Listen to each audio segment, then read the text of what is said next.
حضرات محترم، ہم غسل کے احکامات سماعت کر رہے تھے۔ غسل کن چیزوں سے فرض ہوتا ہے، اس کے اندر کیا فرائض ہیں، یہ سماعت کرنے کے بعد آج آپ غسل کی سنتیں سماعت کریں گے، یا اس کو دوسرے لفظوں میں یوں کہہ لیجئے کہ آج ہم غسل کا سنت طریقہ سیکھیں گے کہ نبی کریم صلی اللہ علیہ وسلم کی شریعت مطہرہ میں غسل کیسے کیا جاتا ہے، کن کن باتوں کا خیال رکھنا ہے، یہ آپ سماعت کریں گے۔ سب سے پہلا کام غسل کی ابتدا میں نیت کرنا ہے۔ یہ ذہن میں رکھیے، کوئی بھی کام جو خود عبادت ہو یا عبادت کا سبب بنے، ایسے کام کو شریعت میں نیک کام کہا جاتا ہے، اچھا کام کہا جاتا ہے۔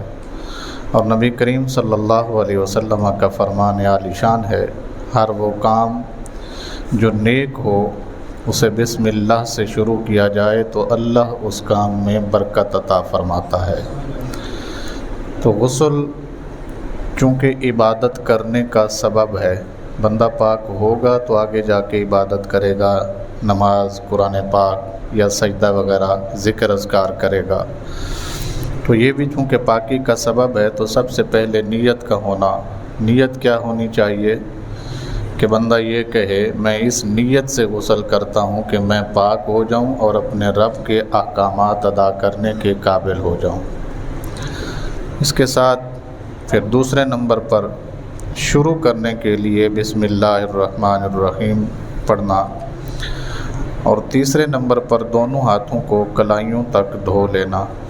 کلائی اسے کہتے ہیں کیونکہ ہاتھ جو ہیں یہ جسم کو پاک کرنے کے لیے بطور آلہ کام کرتے ہیں۔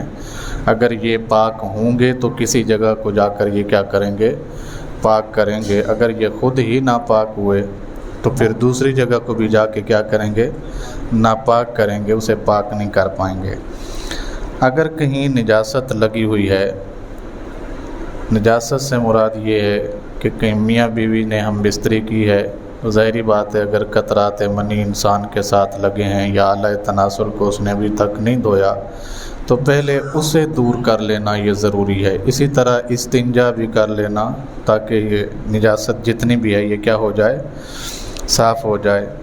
شرمگاہ کو دھو لینا، استنجا کر لینا، یہ بھی رسول کریم صلی اللہ علیہ وسلم کی سنت ہے۔ اور پھر جب یہ کام کر لیا ہے تو اس کے بعد ایسے ہی وضو کرنا جیسے نماز کے لیے وضو کیا جاتا ہے۔ یعنی جس طرح انسان کیا کرتا ہے، نماز کے لیے وضو کرتا ہے، غسل سے پہلے ایسے ہی کیا کر لے، وضو کر لے۔ کیونکہ غسل کے دو فرض یہ بھی ہیں کہ ناک میں پانی چڑھانا اور کلی کرنا۔ تو جب وضو کرے گا تو یہ فرض بھی ادا ہو جائیں گے، اور اس کے باقی جو وضو والے اعضاء ہیں جن کے بارے میں رسول کریم صلی اللہ علیہ وسلم نے فرمایا تھا، بروز قیامت میری امت کی پہچان یہ ہوگی کہ ان کے اعضاء وضو چمکدار ہوں گے۔ کیسے چمکتے ہوں گے؟ فرمایا ایسے ہی جیسے 14ویں کا چاند چمکتا ہے، ان کے اعضاء ایسے چمکیں گے۔ تو وضو کر لینا چاہیے۔ پھر 3 بار اپنے جسم پر پانی بہانا ہے۔ اگر انسان پانی جمع کر چکا ہے پہلے، یا جس طرح آج کل ہمارے ہاں شاور وغیرہ لگے ہوتے ہیں واش روم میں، اس طرح کا پانی ہے۔ تیسری صورت یہ ہے کہ انسان غسل کر رہا ہے، ساتھ میں کوئی تالاب ہے، نہر ہے، یا کوئی جاری پانی ہے، دریا وغیرہ جہاں پہ وہ غسل کر رہا ہے، تو وہاں غوطہ لگانے کے بعد کچھ دیر ٹھہرنا کیوں ہے؟ تاکہ اس لیے کہ جسم کے جتنے بھی خلیے ہیں پانی ان تک کیا ہو جائے، پہنچ جائے۔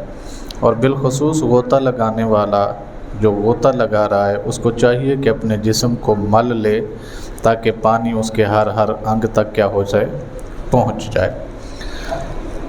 پانی بہانے کا طریقہ کیا ہے؟ پہلے سب سے پہلے انسان جب غسل کر رہا ہو تو اپنے سر کو دھوئے، سر کو اس یقین کے ساتھ دھوئے کہ میرے سر کا اب کوئی بال خشک، سر کے ساتھ آپ کو پتہ ہے